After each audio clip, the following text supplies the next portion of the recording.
Good morning, Rabbi Sai. Nishmas Refuah Shlaima. We're starting a brand new Mesechtas Nedarim. At the same time, we have just finished one of the most amazing Mesechtas Ksubas. For many, it's been their very first Mesechta that they finished. So Mazel Tov to you. I am here live in the Masai Mara in Kenya. My very good Chaverim who started this year together. Mינdiil Yishkoyach for putting this all together with Noam Fix, Avi Kamiansky, and Gary Ben Moshe, my four very dear Chaverim who were with me from day one. We are here in a tent in the middle of the jungle with all the animals and chayas that were on the Teva, L'Kovet Parshas Noach. It's my birthday in just a few weeks, so they decided to get me this unbelievable, wonderful gift, and I very much appreciate it, so thank you. We're here in the beginning of Chodesh Mar Cheshvan. And Rav Victor Miller asks, why is it that in the entire month of Cheshvan there's not a single Yontif, not a single Tainus? And he says it's because we just came off a month of Yom Tovim, Rosh Hashanah, Yom Kippur, Sukkot, Simchas Torah, and many of us fell off the bandwagon when it came to our learning and other things. And this gives us an opportunity to start fresh. A whole month without Yom Tovim so we could catch up on our learning. That's what he says. So I think it's very apropos. We're starting a brand new Mesechtas Nedarim. It's a great time to start. Bring your friends to start. I want to welcome the hundreds of people that signed up to start the Mesechta. It's a tremendous privilege. And I'm looking forward to getting to know you and to finish the Mesechta together. So we're here on the safari, and one of my chaverim told me this vart. I'll say it over. His father was a famous Rav in South Africa. I won't mention his name, Mindi. Mar Cheshvan is a lashon of sisvasei merachashin. There's a halacha in the Gemara that if a person is learning Torah, he has to walk like Dalet Amos until he can go to the Beis HaKisei because his mouth continues to talk and learning. The same thing is, we're coming off of a month full of Yom Kippur and Rosh Hashanah. Our mouth is still davening, and we're in the zone. And everybody wonders, we're talking about Yom Kippur. What do we do the first thing on Yom Kippur? Kol Nidre.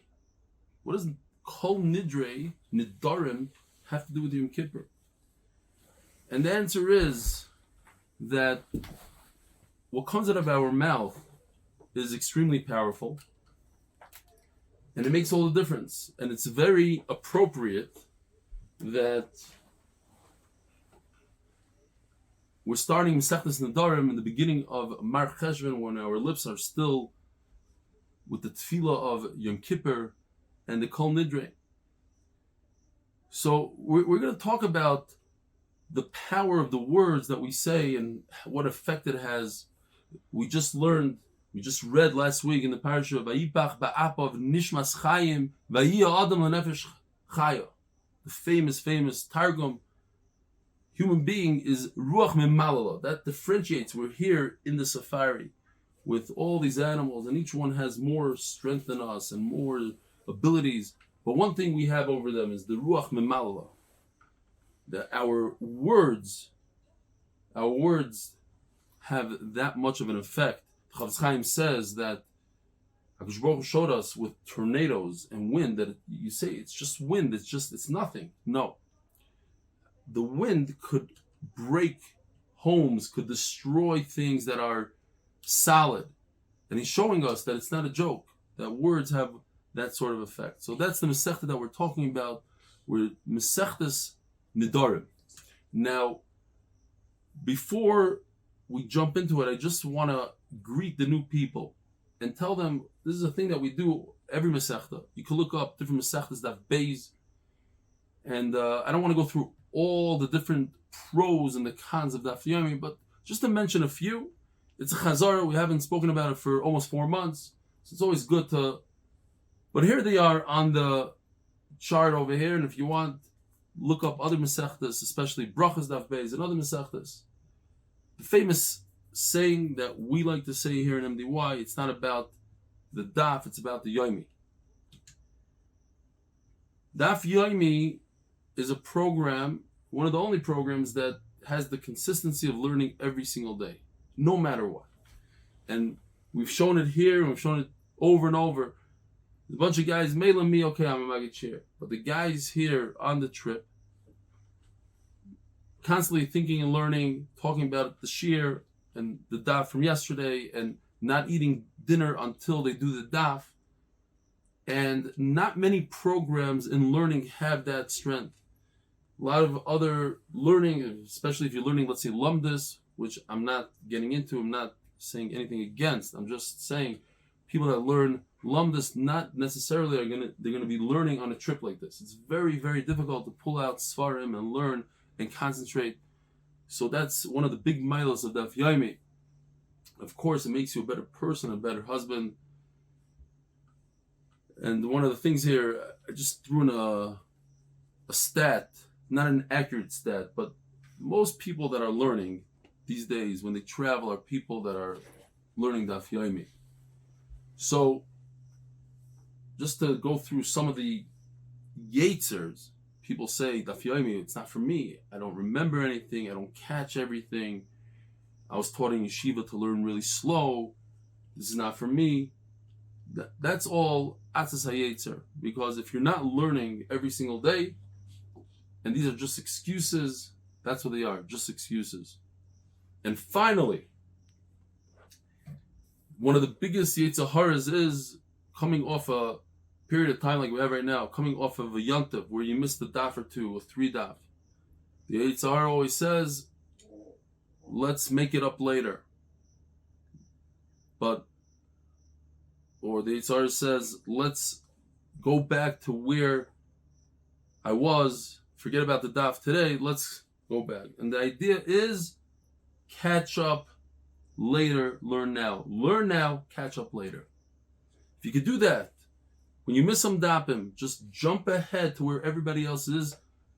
You'll be that much better off. So, without any further ado, very short Amud and daf in general. We'll jump right into it. Kol kinuyei nedarim kinedarim.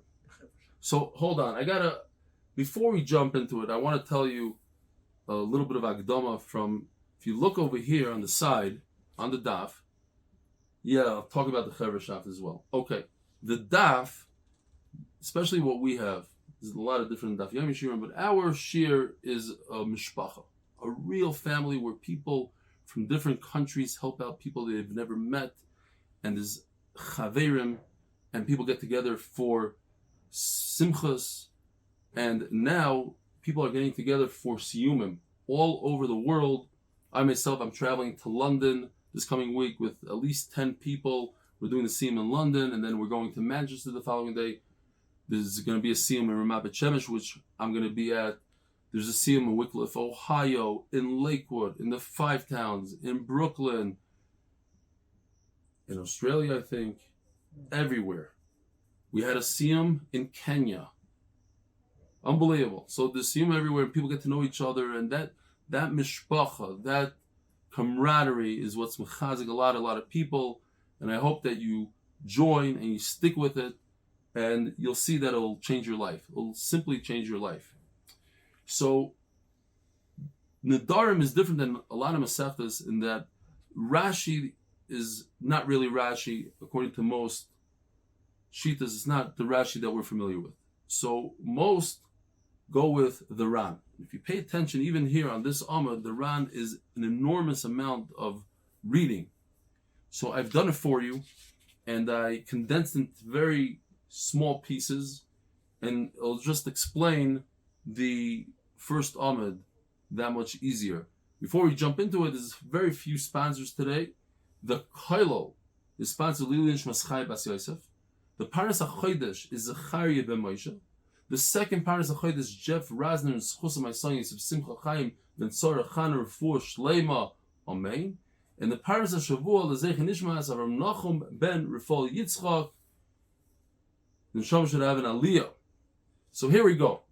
The official Mishnah, nishmas tzipora fega bas Reb Tuvia zchus. It says in the pasuk, ish kidor neder lashem. We're talking about a neder, a vow. A person takes a vow that he won't eat a certain thing, let's say. Kidor neder. It's a neder. He takes a vow. The pasuk continues, oy hishava shvua. He swears that he's what? So the difference, the Gemara says a very simple difference. A neder, and this is where that yeshivish term comes from, cheftza and gavra. The neder is on the cheftza, on the object, and the shvua is on the gavra. It's he himself. And if you flip it, you say a lashon shvua, and what you mean is neder, or vice versa, it's machlokes rishonim if it's even chal. There's a mitzvah say that you must do what you vowed, the neder that you took, and lo yachal dvar, there's the issur deraisa to not keep your neder. Now, the Mishnah understands that you get this pasuk, you know about this pasuk, and the Mishnah jumps right in. Kol kinuye nedarim kenedarim. A kinui is like mechan Hashem l'chaver. If you call your friend a nickname, it's also. This is a kinui. A kinui means that instead of saying a lashon carbon, because one thing that you could do is you could say. So let's jump in here. Let's do the round first. The round says, just explain, give an overview of what's going on here in the Masechta. So first of all, we are going to be learning the Ran, and the Ran says that this Masechta is the Nedarim of Isser versus the Nedarim of Hegdish. Hegdish is in Kachim. We're not dealing with that at all. We're talking about Isser, things that are also on you. So a person will answer something that's mutter, a loaf of bread, and he says, this loaf of bread is asr to me. He could also say that his friend's object is asr on him. Great. Now, the way you make a neder, the basic way to make a neder, says the Ran, is to say, davar zeh asr alai, those words. Davar zeh, this thing, asr alai is asr on me. Or, you could say, davar zeh alai ki carbon. We know a carbon is something that used to be mutter. It's an animal that you used to have. And you made it also, you made it hegdish. You said, I am going to bring this animal as a carbon. So you say, this loaf of bread should be like my carbon or like a carbon that's awesome. What if a person says, this loaf of bread should be like a pig, like a pig, like a davar acher? Does it work? The answer is no. Why? Because a pig is already aser minatayra beforehand.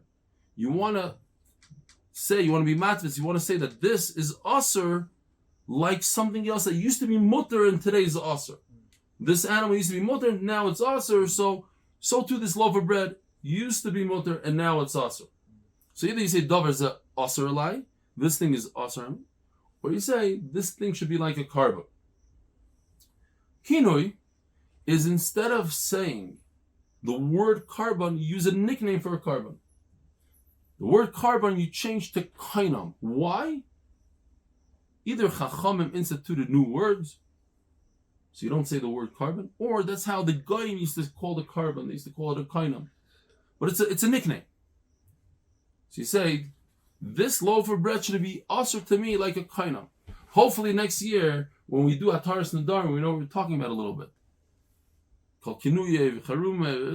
Say all these things. What are they? Now we're going to learn a little bit about it.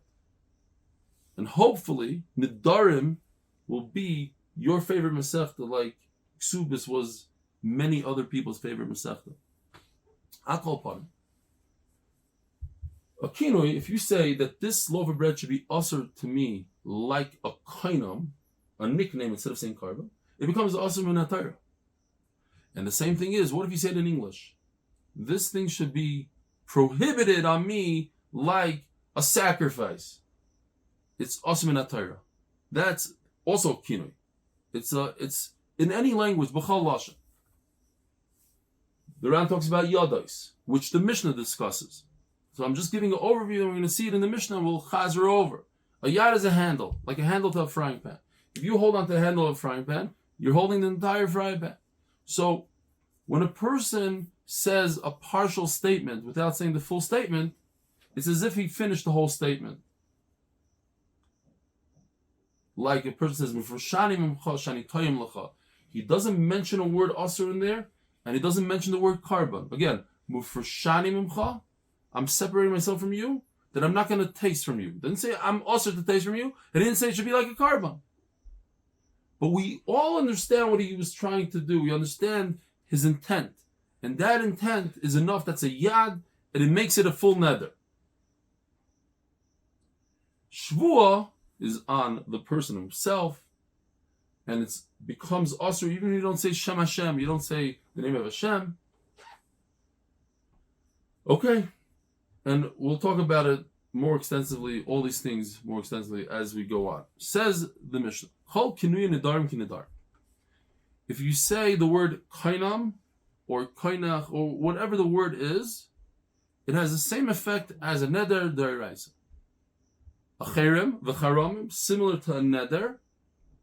Again, if you use a kinui, now we're talking about how everything could be used as a kinui, because we understand that there's something called a neder, we understand there's something called a cherem, we understand there's something called a shvuah. We're just saying that this concept, that a kinui, a nickname, works by a cherem, works by a neder, works by a shvuah. So if a person says the word cherek with a kuf at the end instead of a mem, that's a nickname to the cherem, and it works as a cherem. It has the same effect as a neder. Shvuah, if a person say, instead of saying I am mushba, he says shvusa. He uses the lashon shvusa instead of shvuah. Again, a nickname, it works. Naziros, he says naziach instead of nazir. I'll be a naziach. It's a nickname. It works exactly like naziros, meaning a person who says that he's going to abstain from grapes and wine, etc. Now, suddenly, the Mishnah jumps into yadais, the handle of a frying pan. Now, I want to tell you a quick story. The power of words. There are many, many stories. This is one that came to mind. There was an individual that was running in the street, and Reb Yisrael Salanter asked him, "Where are you running to, Tzaddik?" So he said, "I'm running to work, to make parnasa." He says, "Why do you have to make parnasa?" So he says, "How am I going to live?" So Reb Yisrael Salanter told him, "How are you going to die?" You hear? How are you going to die? What do you have with you to bring that you could go and die? You ready to die? And that person was so shocked by those words. It made a huge roshim on him that he opened up the Nevardik Yeshiva. Became the Altar of Nevardik. The Altar of Nevardik. The Sabbath.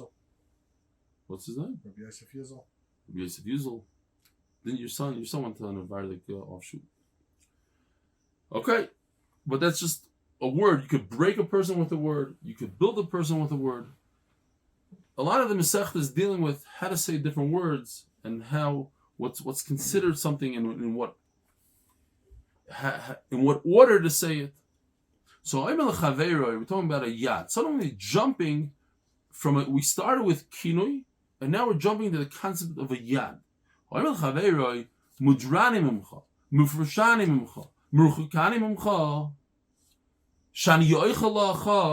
So I made a chart here so that you see how this works. It's very, very simple.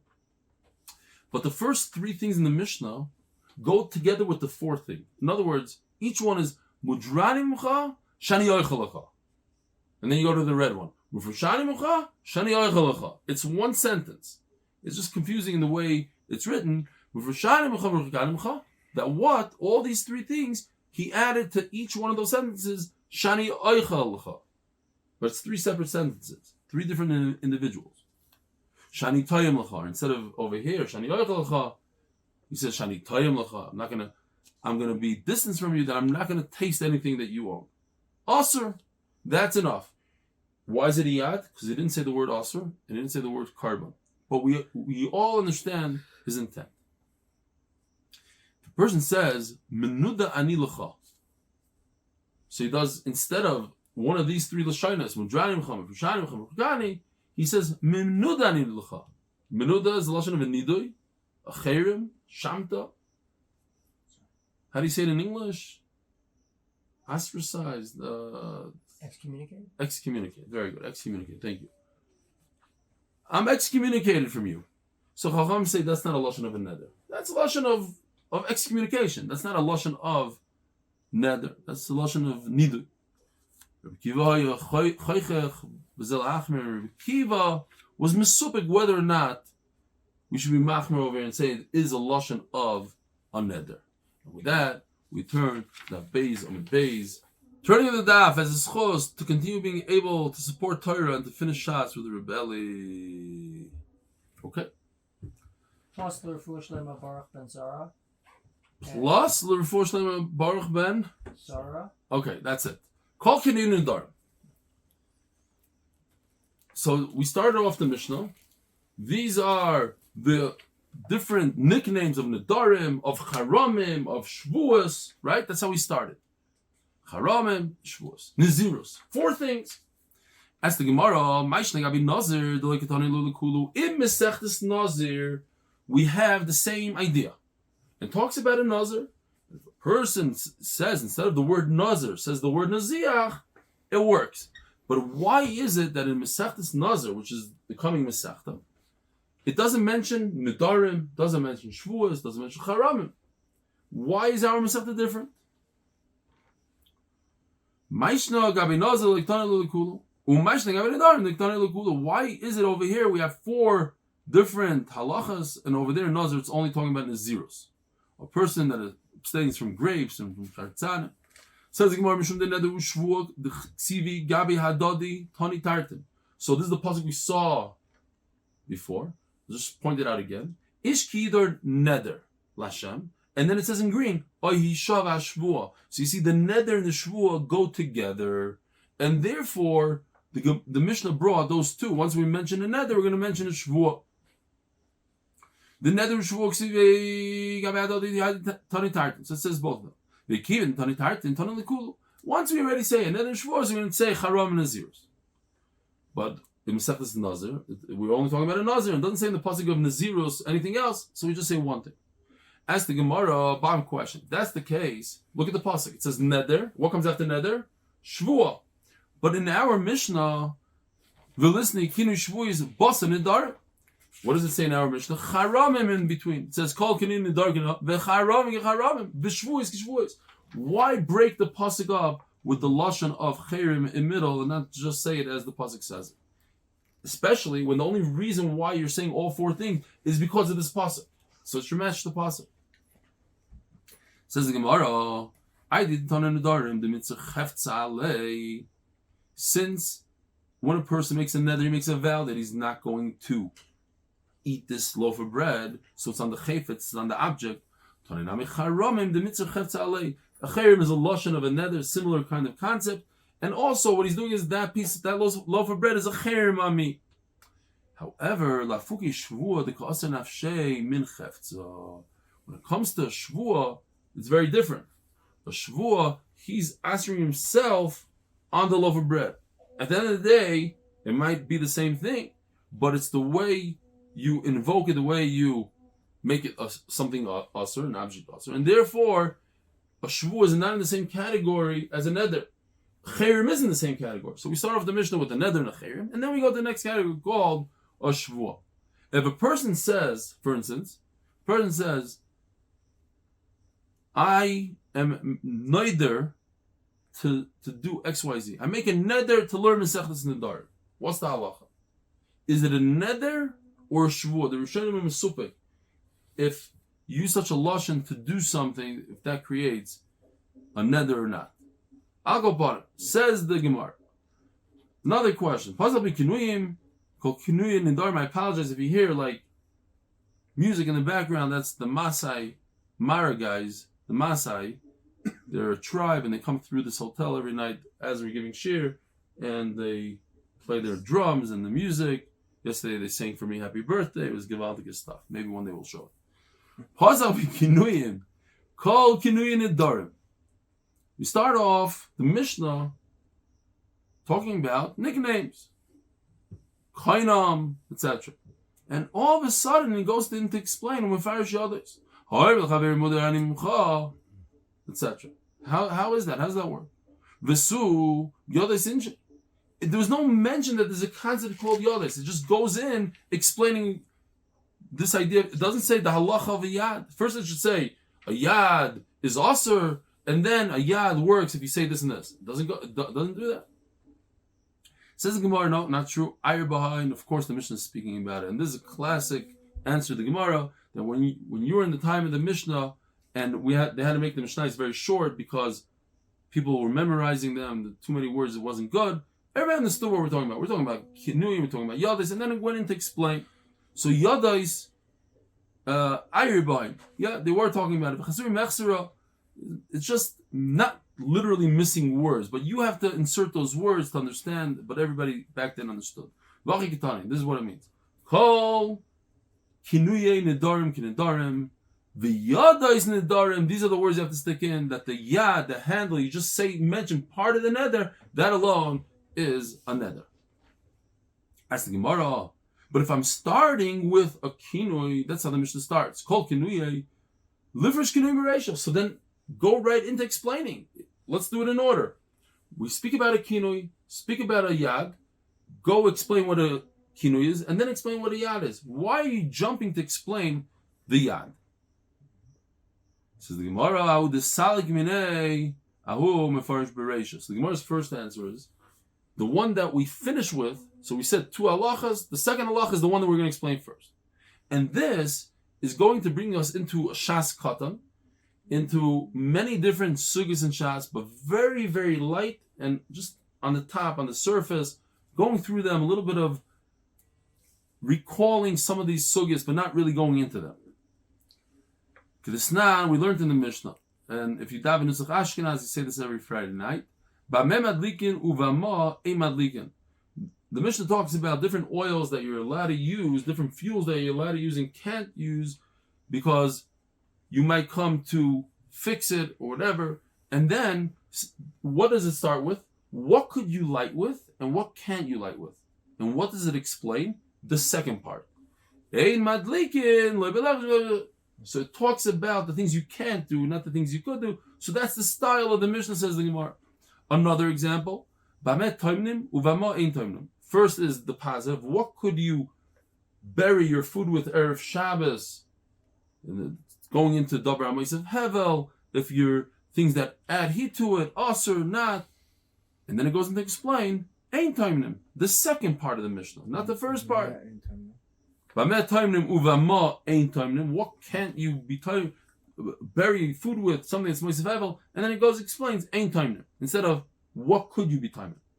The certain jewelry, tachshitim, they used to wear like Yerushalayim Shalzav, certain things that a woman might take off to show her friend, and she might walk in the Rosh Hashanah for Amos. What jewelry could she walk with in Rosh Hashanah? What can't she? And the Mishnah goes on to explain what she cannot walk out with. Now, ask the Gemara, what?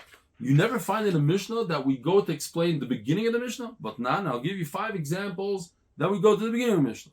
Yesh noichlin umanchilin. There are those like a father and a son. A son inherits his father, that we know, and a father inherits the son, that we also know. But there are those who just inherit one direction and not the second direction. In other words, a son inherits his own mother, but the mother doesn't inherit her son. The Mishnah goes on to explain, Yesh noichlin umanchilin, positive, and then noichlin v'lei manchilim, negative, and then it goes to explain, v'elu noichlin manchilim, and these are the positive. So we go to the beginning of the Mishnah. Another example, Yesh mutaris l'baleim, v'asuris l'yivmeim. There are those women who are mutter to their husband that they're married to, and then their husband dies, and they fall liyibum, they fall to another man, to the brother-in-law, and they're also to that brother-in-law. What's the example? So here we have our 2 famous characters from Masechta Sivamis, who are sitting actually in the room. We use them throughout the Masechta. We have Noam Fix and Avi Kamiansky, but we don't call them by their real names because a lot of times we get rid of them. They go bye-bye. So there's Reuven and Shimon. Reuven is married to Rachel. Reuven is a Kayin. They're both Kayanim, obviously, the brothers, the Baldwin brothers. One is a Kayin Hadyot. He's a regular Kayin. Shimon is a Kayin Gadol. You hear that, Shimon? You're a Kayin Gadol in this case. What happened was, check it out. Reuven goes bye-bye. So halachically, Rachel, who never had children from Reuven, falls liyibum to the Kayin Gadol. But that's also. Why? Because she was an almana. I forgot to say this. Great. Let's start over. Rachel was an almana. An almana can marry a regular Kayin. But now that she falls liyibum to the Kayin Gadol, Shimon cannot marry her. Even if it's a mitzvah deraisa to marry a Vama. So that's the case. And that would do it with today's charts. These are all charts done in the Masimara. Can he quit being a Kohen Gadol and be evil? I guess. Why would somebody do that? It's the biggest job in Klal Yisrael. It's the highest. Avi wants to know if he could quit being a Kohen Gadol and marry her. So, we're all the way down here. There are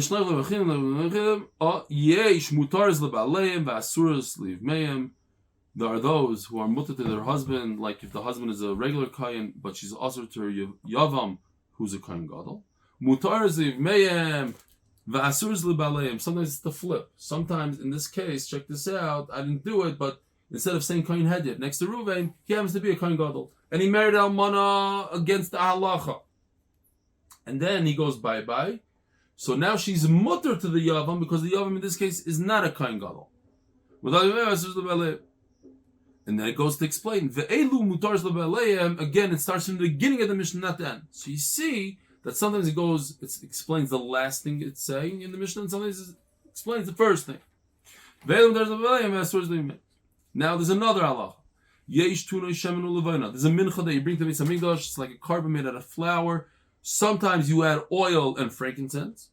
And sometimes it's shemen v'lo levana. Sometimes it's oil without frankincense. Like minchas nesachim, for instance. Ve'elu tunoi shemen v'levana. And these are the minachas that require shemen v'levana. Yesh tunois hagasha ve'ein tunois tnufa. Some korbanos, a mincha, requires that you bring it to the mizbeach, which is dremis ma'aravis, the closest corner to the heichal, but don't require that you shake it like a lulav. Remember? Why do we shake a lulav like a lulav? Why do we go like this and back, forth, all four directions? Do you guys know? Anybody remember? Because we learn it from the mincha, not the opposite. Not that we learn a mincha from a lulav. The reason why we shake a lulav is because of this. Because a mincha used to shake. So when we learned the Gemara, Avi Kamiansky, Mr. Shimon, in this thing, went on a bike ride in Ramat Beit Shemesh, and he met an Arab, and he paid him, I don't remember what, probably based on what he's tipping the people in the hotel, he probably paid him $200, and he got a sheep from him, and he lifted up the sheep and did tnufa to all sides. It was very heavy and very difficult, no? Yeah. There's a video out there somewhere. Fine. So, some karbonas require a tnufa, shake it like a lulav, v'loy hagasha, and you don't bring it to the mizbeach. And then it goes on to explain, ve'elu tunois hagasha. So again, starting from the beginning. Yesh bechar lanachla ve'en bechar l'kayin. Givaldi, we're going through all this chazar of Shas Katan, but in very easy, light way. There's a firstborn son who inherits his father. That is, if he's his father's firstborn son. Ve'en bechar l'kayin. However, that same son doesn't require a pidyon haben. Why? Because his mother already had another child. His father didn't. His mother did. Or sometimes it's the reverse. Bechar l'kayin. Sometimes this child, you have to do a pidyon haben because it's the mother's. It's her first time she's married or whatever. It's her first child. You have to do a pidyon haben. Ve'en bechar l'rachla. But this father has another family from a previous marriage, and he already has the bechar who inherits two portions of the nachla. And then he goes on to explain, ve'en bechar l'rachla, ve'en bechar l'kayin. Says the Gemara, Halin Shum Daf Shulei. Sometimes when there's many halachas, what's many halachas and why? So the Ran explains. I don't know if I think it's one in the Rush. that many halachas means 4. That I hope this music is not making me sure. We're almost finished. Another minute. Avshu means that in the same, for instance, it says over there, Yesh, wow, Mamish, Maifas. Unbelievable. Shkoyach Avi for the Maifas, unbelievable. That's why I'm saying such. Another. No, Yesh, Neuchlin Umanchilin, Neuchlin Umanchilin, but in that same mission there's 4. It says also, Yesh, that are not Neuchel and not Manchil, and Yesh Neuchlin Umanchilin. So it gives us 4. When there's 4, it gets too confusing to start from the end. Just start from the beginning and go to the beginning. When there's only 2 things, then we go to the end. Ask